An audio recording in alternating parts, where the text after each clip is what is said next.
Casual, where today we're going to be recapping the Week 3 NFL games. It was a crazy week. A lot of special teams plays really defined this week. We'll get into those when we discuss each game. But first game was the Thursday night game between the Dolphins and the Bills. Now, this game, it looked at the very beginning like the Dolphins could do something in this game. They were moving the ball on offense on that first drive, and they ended up getting a touchdown on that first drive, and then it kind of all went downhill, and then it all ended with that interception from Tua. He just threw it straight to the defender. The defender knew exactly where he was going with the ball, and that cost them the game. Also, there was the penalty on the roughing the kicker as well. But overall, the Bills played a good game. Josh Allen, 200 yards, 3 touchdowns, only 6 incompletions. James Cook was great. Dalton Kincaid had a very good game. Shakir had that touchdown. But honestly, the Bills didn't really do a ton. Like, I know they scored 31 points, but they just did what they needed to do to win the game. Devon Achane had a solid game. I liked what I saw from Ollie Gordon here and there. He got in the end zone. Tyreek Hill didn't have a ton of yards, but he finally got in the end zone. Waddle had the touchdown. The Dolphins' offense looked good in spurts, but it just all ended on that interception from Tua, and that ultimately sealed the game. But I'm glad we got an exciting Thursday night game. It was exciting for the first 3.5 quarters. The Bills ended up pulling away there at the end. But Bills go to 3-0, and Dolphins fall to 0-3. And we know the odds of a team making the playoffs once they fall to 0-3, and it's not very high. And I expect that Mike McDaniel will get fired very soon, and Tua might even get benched soon. We'll have to see. And who knows what happens with Tyreek if he gets traded. But a lot of changes could be happening to this Dolphins team before the deadline. But yeah, they don't look very good. Then the next game we have, this was a very surprising game. Panthers-Falcons. Panthers pitch a shutout at home to the Falcons. I mean, the Falcons, if you look at the team statistics here, they beat them in total yards, yards per play, passing yards, rushing yards. But it was the turnovers that ultimately, and the missed kicks. 2 missed kicks from Parker Romo, I believe his name is. Yeah, Parker Romo missed 2 kicks, and then the 2 interceptions thrown by Michael Penix was basically the definition of this game. The Panthers' offense didn't really do too much. Bryce Young didn't even throw for 150. Chuba Hubbard averaged only 4.3 yards per carry. Their leading receiver was McMillan at 48 yards, followed by Tremble at 16. So the Panthers' offense didn't really do anything, but they didn't need to do anything because their defense played insanely well. They had the pick 6 that really turned it, because it was like 10-0 at half, I'm pretty sure the score was. And then that pick 6 got them up to 17-0, and that's where the game really started to spiral for the Falcons offense. I think I saw a stat that the Falcons didn't even get to the Panthers' 30-yard line, which is insane to say. Like, you couldn't even get in the red zone once. I think they were close when he threw that first pick, but the Panthers didn't even get a sack. They shut out the Falcons without a single sack and only 2 TFLs. But it was the turnovers and the missed kicks. And the Panthers get a huge win because just like the Dolphins couldn't avoid going 0-3, the Panthers were able to avoid falling to 0-3. And they get a divisional win, tying up the record with the Falcons. So big win for the Panthers.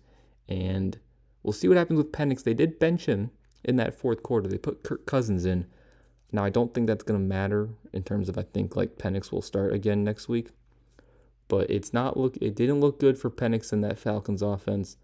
I think they already made changes to their core coaching and play calling, so we'll see what that does for them next week. But definitely one of the most surprising games of the week, because honestly, the most surprising one is probably Packers-Browns. The Packers, just like the Falcons, dominated in most statistical categories this whole game, Um, but this Browns defense is very good. I think they're the number one scoring defense in the league, or one of the top scoring defenses in the league. Jordan Love had 180 yards, 1 touchdown, 1 pick. Josh Jacobs didn't do anything on the ground, averaged less than 2 yards per carry. That is insane. Receiving, again, obviously based on what Jordan Love did, not too much in the receiving game. The Browns neither. I mean, Joe Flacco didn't do much of anything. The only really good player on this whole team offensively was Quinshon Judkins. He had a great game. Looks like he is that RB1 in Cleveland. It's a crowded running back room with him, Ford, Sampson, but it looks like Judkins, now that he's on the field, that he is the number one guy. 94 yards, over 5 yards a carry, 1 touchdown. He also had a catch as well. But yeah, no one offensively, basically, in this entire game outside of Judkins did anything.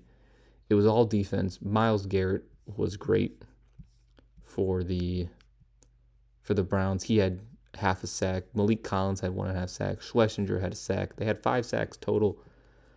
And the Packers only got 1. And it all came down to that kick. Andre Schmidt, I think is how you say his name, hits the game-winning field goal. And, I mean, anything can happen. The Packers were supposed to blow this team out. One of the best teams in the league. Browns, one of the worst teams in the league. And the Browns end up getting a win. Once again, another one of those 0-2 teams that avoid falling to 0-3. And speaking of 0-2 teams getting a big win, the Bears put on a very good offensive performance against the Cowboys to get their first win of the season. Caleb Williams played great. Almost 300 yards, 4 total touchdowns. DeAndre Swift wasn't that good this game, but Luther Burden got his first touchdown on like a flea flicker, 60-yard touchdown. Roma Dunze has been great this season. DJ Moore finally got in the end zone. And on Dallas' side, I mean, they played well because Chicago has a banged-up secondary. Like Ferguson had a good game. George Pickens had a good game. Turpin had a good game. Obviously, the big story is the CeeDee Lamb injury, and he I think is going to go on the IR.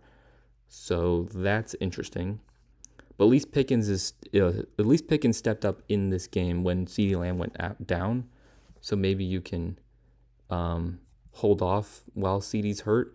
Javonte Williams had a good game, 7.5 yards a carry. He just had that fumble that I don't remember who made the play. Tyreek Stevenson just ripped the ball from Javonte Williams' hand. Javonte Williams had a big run, got the Cowboys really close to the end zone, and then Tyreek Stevenson just rips the ball right from him. And that shifted pretty much everything, and the Cowboys didn't even have a chance after that. Bears only had 2 sacks, but they got 2 interceptions they got 2 off Dak, and then the 1 off Joe Milton didn't really have any impact in the game. The game was over by that point. Dak didn't look great. The Cowboys' offense didn't look great. Now, the one thing I'll say is the Cowboys' defense has really been beneficial to opposing offenses. Now, they can take... It's weird, too, because they did pretty well against the Eagles in Week 1, but then they let Russell Wilson throw for 450 yards, and he just played terrible on Sunday night, which we'll get into. And they just let Caleb Williams now potentially have the best game of his career, 300 yards, 4 touchdowns, no picks. So was this a case of Caleb Williams just having a great game? Or, I mean, it could be both of these situations. Or is the Dallas Cowboys defense just that bad?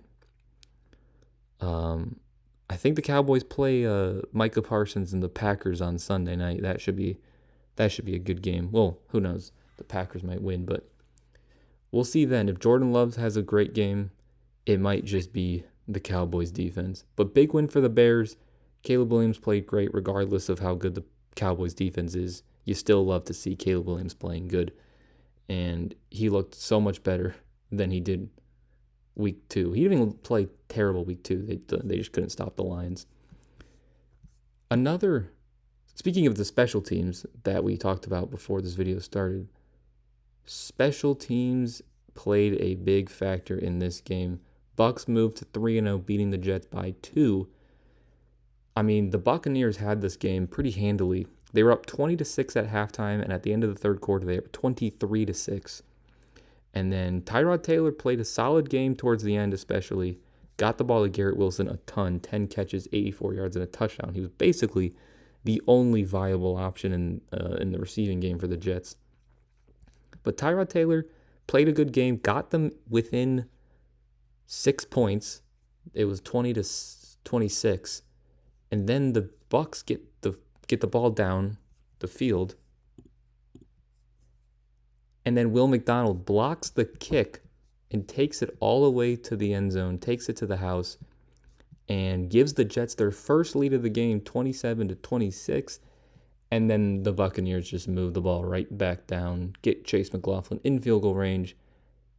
Part of that was Emeka Egbuka making a great catch. He made an even better catch early in the game, one-handed on Sauce Gardner, but he made a big play on that game-winning drive, sets up McLaughlin, gets the kick off, and makes the kick that time, and the Bucks move to 3-0, one of the only undefeated teams, and the Bucks look very good. Now, they have barely beaten 3 teams that I think have a combined record of 1-8, because they barely beat the Jets, who are 0-3. They barely beat the Texans, who are 0-3, and they barely beat the Falcons, who are 1-2. But wins are wins, and you like how Baker Mayfield has been able to, when called upon, get his team to win late in these games, because I think they've gotten game-winning touchdowns on all 3 of these wins. So even if it's against not the best teams, you love what you've seen from Baker. You love what you've seen from Emeka Egbuka. Sterling Shepard had a good game as well. Mike Evans, he did get injured, so that might be why it's probably why his stats weren't as good. But overall, another a nail biter for Tampa, but they get the win despite the blocked field goal, and they move to 3-0. And speaking of blocked field goals, Rams-Eagles is the next game we'll briefly touch on. This game had it all. The Rams, I mean, I knew this would, I liked the Rams' chances of winning this game going into it, but I thought it was going to be a close game. I thought both teams had a very equal chance of winning, but it did not look like that at the beginning of the game. The Rams ran away with this at the beginning of the game. What was the score? 26-7? I think they were up at one point. 26-7. Stafford was playing good. Kyren Williams was playing great. Puka and Devontae Adams were playing good. And then the Eagles kept scoring, kept putting points on the board. A.J. Brown finally had a great game, 100 yards, 1 touchdown, 6 catches. Devonta Smith had 8 catches, 60 yards, and a touchdown. Goddard got in the end zone. And Jalen Hurts had a great game, 200 yards and 3 touchdowns. And he also had 40 and 1 on the ground. He almost outperformed. He outperformed Saquon Barkley. The Rams' run defense actually stopped Saquon Barkley. They couldn't do that at all the last 2 times they played. So, but the Rams were up big. Eagles come back, and they take the lead, 27-26. And then the Rams get the ball back. They get themselves in position to kick the game-winning field goal. Joshua Carty has the opportunity, despite the Rams choking this lead, to make everyone forget the fact that they choked the lead. And then Jordan Davis blocks the kick. And not only does he block the kick, but he takes it all the way to the end zone. And the Eagles win this game and move to 3-0. And I think this is very encouraging for the Eagles. They were down early. They came back. Jalen Hurts played great. A.J. Brown played great. Devonta Smith played great. If you're able to put up 33 points, now, granted, I know 6 of those were on special teams, but if you're able to put up 27 points with Saquon Barkley averaging 2.5 yards a carry and no touchdowns, you will take that all day for the Eagles, because if Saquon has a good game, the Eagles can easily win this game by a lot more points. But the Rams stopped Saquon, and they still managed to come back late. And now they're 3-0 with a big win over the Rams too, because who knows, the Rams could be in position where they're fighting for, playoff seeding with the Eagles. I don't know. And this is a good win against a very good team for the Eagles. They're kind of getting that luck that we saw from the Chiefs last year, so we'll see if that can continue. But big win for the Eagles. Next game, we're gonna briefly go over some blowouts here. Marcus Mariota leads the Commanders to a blowout win against the Raiders. Despite that, Geno Smith played great, 290 Trey Tucker. Anyone play him in fantasy? I think he had like 40 points, 8 catches, 145 and 3. Marcus Mariota didn't do all that much. He didn't need to. 200 yards, 1 touchdown, 1 on the ground. McNichols had a great game. So Krosky Merritt fantasy owners are a little upset after Jeremy McNichols only had 4 carries but managed to get 80 yards and a touchdown. But that's not even the worst part. Rodriguez out-carried Krosky Merritt. So we'll see how that does. Everyone wanted Genti to get more carries. He got 17 carries and only averaged 4. Now, I think the Commanders' run defense has been pretty good. And they were down early, so the Raiders had to start throwing the ball, and that's when you saw Geno and Trey Tucker get some of those yards and scores. But overall, blowout win for the Commanders. They needed that after the tough loss to Green Bay. It's good that they got the Raiders when Jayden Daniels was hurt. So hopefully Jayden Daniels is back healthy, because I like Mariota, but I really like Jayden Daniels. Another blowout win, the Colts. I wasn't all in on the Colts. Their week 1 performance, it was a good win, but I just was like, I don't know, right? And then week 2, they beat the Broncos, and I still wasn't fully convinced on the on the Colts after beating the Broncos, because you could argue they shouldn't have won that game with the whole leverage penalty and all that stuff. And I know the Titans aren't a good team, right? Titans are 0-3. They haven't done too much so far this season. But the Colts win in dominating fashion. Jonathan Taylor has 100 yards, 3 touchdowns. Daniel Jones continues to play great. Probably one of the MVP favorites. It's like him, Josh Allen, and Justin Herbert, I imagine. Who would have thought Daniel Jones would be put in that conversation with those two? But he continues to play great. Maybe the Giants were actually the problem. I think we're starting to realize that. Daniel Jones just needed some confidence, needed a change of scenery, a fresh start, a good team, and he's balling out.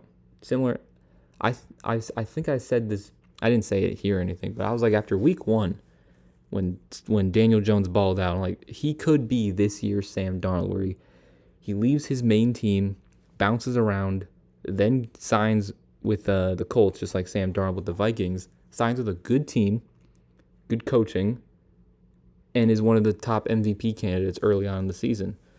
So I wasn't fully bought in on Daniel Jones and the Colts. I am fully bought in now.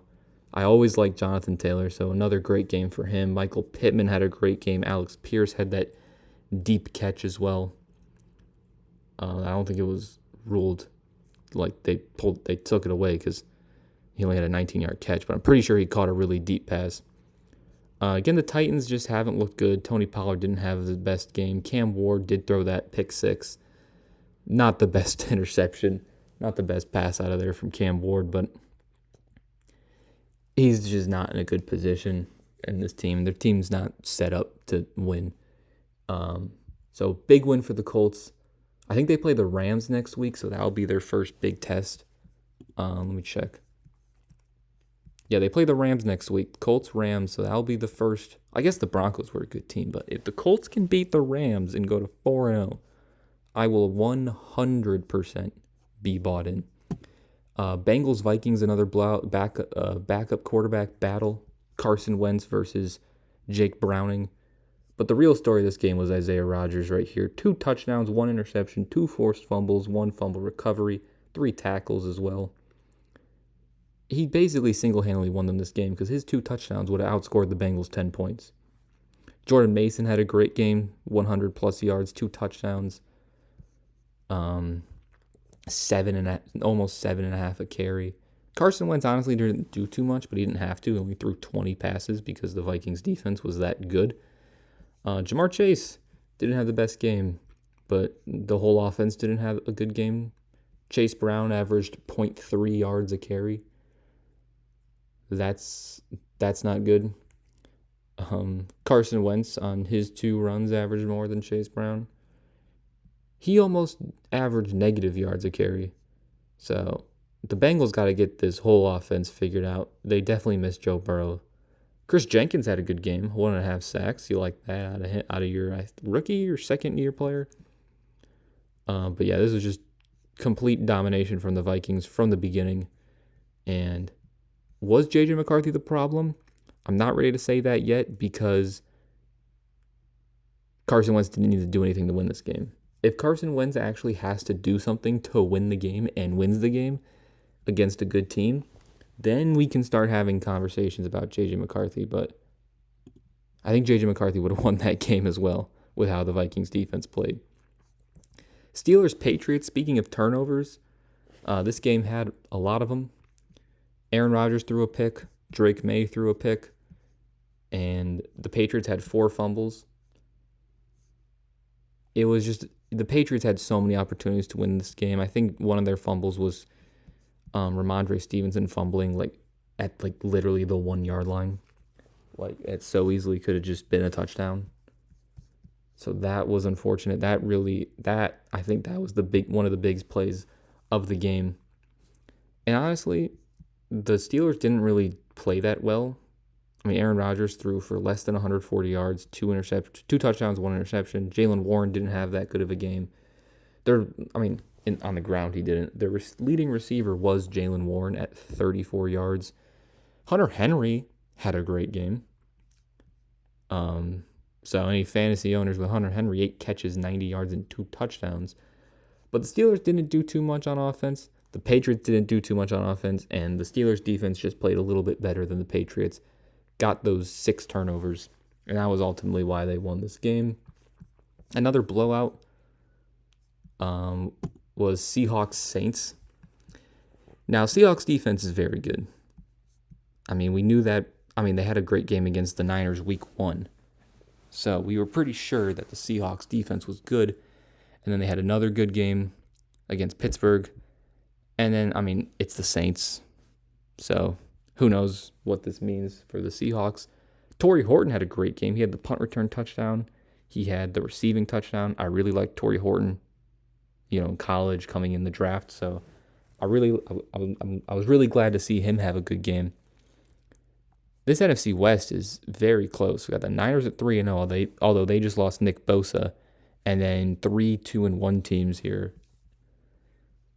tied for second place. But I'm slowly buying in to Sam Darnold as a really good quarterback for the Seahawks, but it is the Saints, so we'll have to see. Because he's yet to have a very good game, I'm pretty sure. Struggled a little bit against San Fran. Didn't have the best game against Seattle.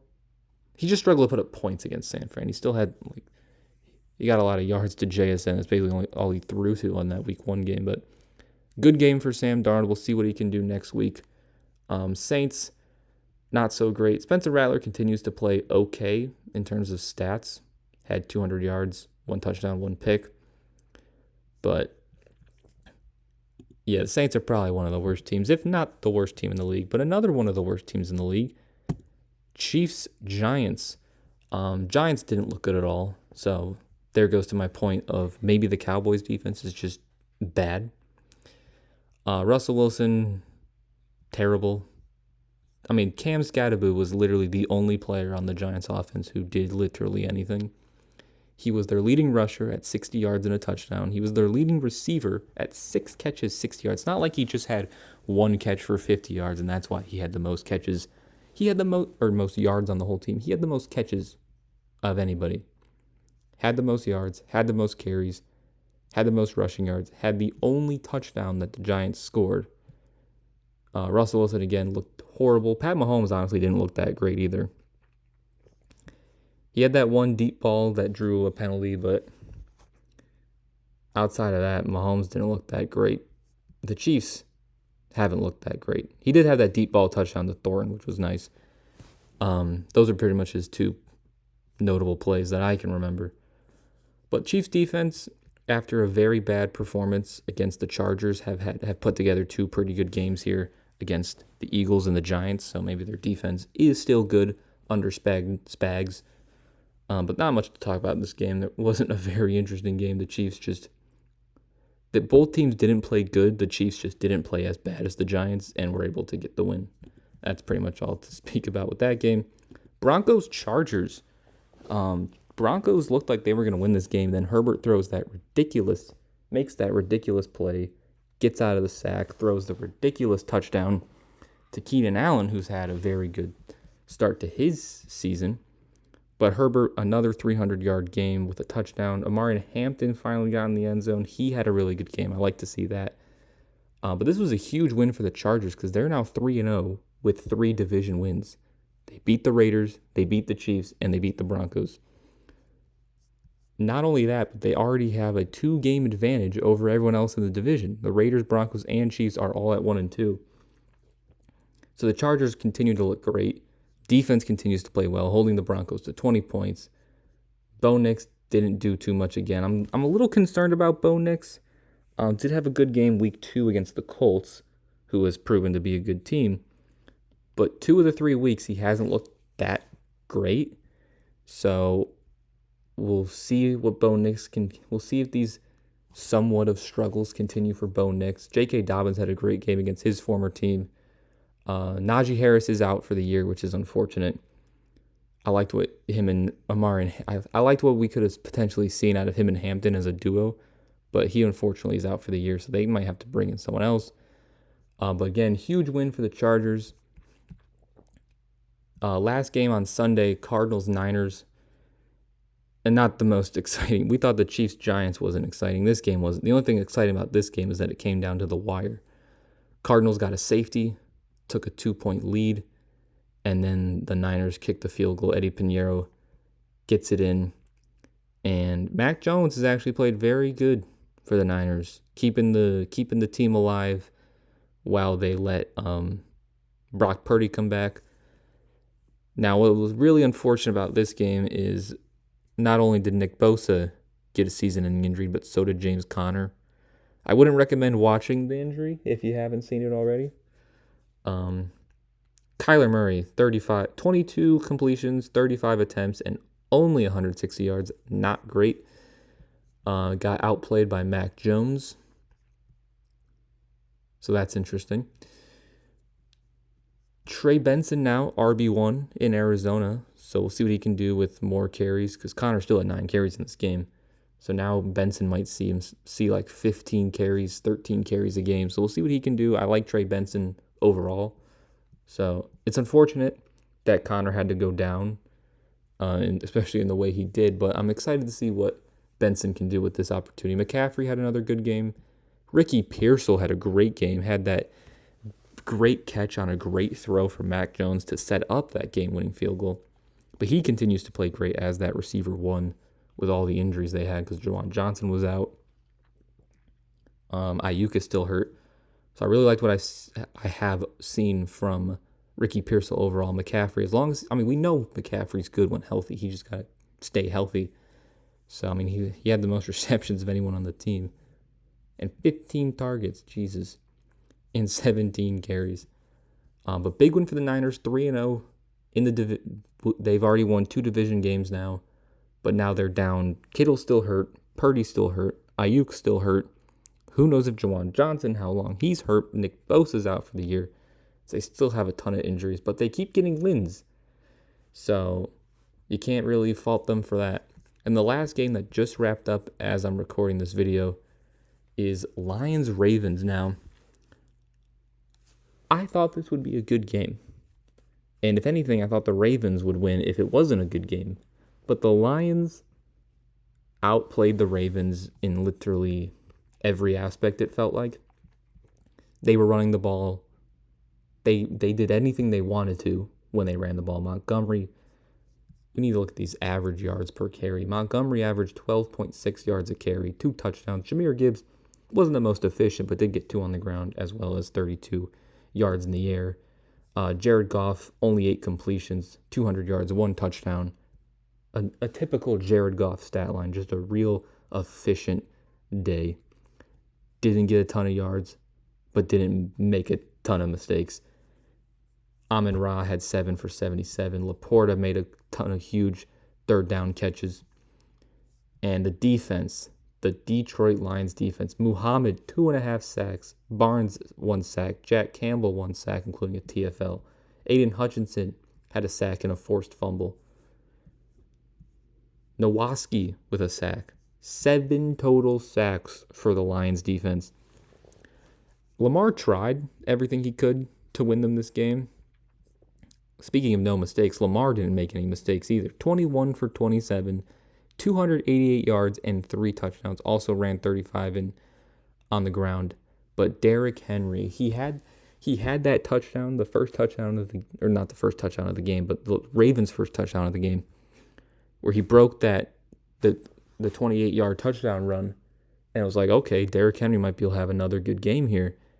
And then didn't really do too much after that. And then he had another fumble in a crucial situation. That's now 2 this year so far for Henry that really put his team in jeopardy.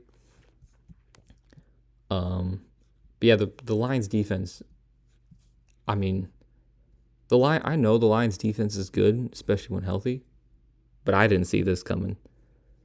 7 sacks on Lamar, contained Derrick Henry, and the Lions get a huge win here against a very good Ravens team. Ravens are now 1-2 and are still a game behind the Jake Browning-led Bengals and now have the same record as the Browns. And the Lions maintain the tied first place in the division alongside the Packers and Vikings. But this was a good game. It was neck and neck. Teams were scoring back and forth. But at the end, that's when the Lions just kept racking off sack after sack, it felt like at least. And they get the win here. But that will do it for our recap of Week 3 of the NFL season. Quick look into Week 4. We got Thursday night, Cardinals-Seahawks. I think that could be a good game. Eagles-Bucks should be a good game. I said before, I'm excited for the Colts to take on another really good team in the Rams. Ravens-Chiefs always seem a good game. The doubleheader on Monday night, not so interesting. But the Sunday night game is Micah Parsons' return to Dallas. I'm expecting at least 2 sacks, Micah, all right, for what they did. But again, now conclude our recap. Let me know some of your thoughts in the comment section below of Week 3. And if you enjoyed the video, make sure to leave a like. Subscribe if you're new. And I'll see you guys next time. Peace.